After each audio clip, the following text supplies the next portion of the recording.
Hi guys. So the story I did for the Newbery Award was Turtle in Paradise, and again, it's a pretty long book. So the appropriate age I chose to say it was probably fourth to like sixth grade. There is 224 pages in this book, but it's a pretty quick read. The author is Jennifer L. Holmes. There is not an illustrator because it is a chapter book without pictures. The publisher was Random House Children's Books, and the copyright date was in 2010.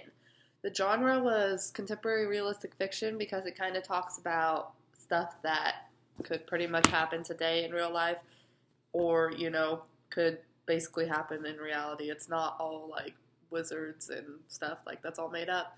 So, the main character is Turtle, and she's a house cleaner's daughter. And pretty much in the story, she goes to Key West, Florida to live with her aunt because the lady that her mother is working for does not like children and does not want her around.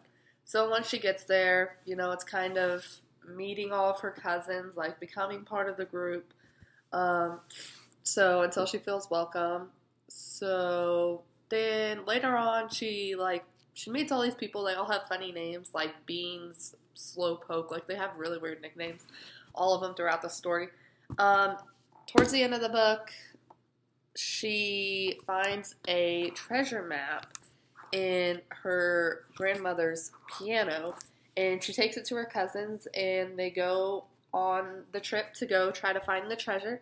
And once they get to the island to find the treasure, once they find it, they realize that their boat floated away. Nobody tied it down, and so they were stranded on this island. And then a hurricane came, and eventually they got rescued. And turns out they found like thousands of dollars for each of them worth of like gold and treasure and stuff. And Turtle's mom eventually comes to Florida, and when she gets there, she's with her new husband.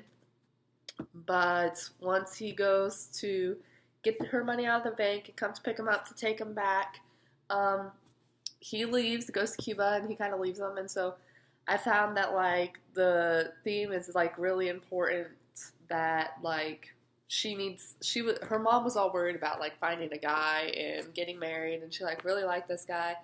And I think it's important just to remember that like she needed to like be around the people that loved her, be around her family.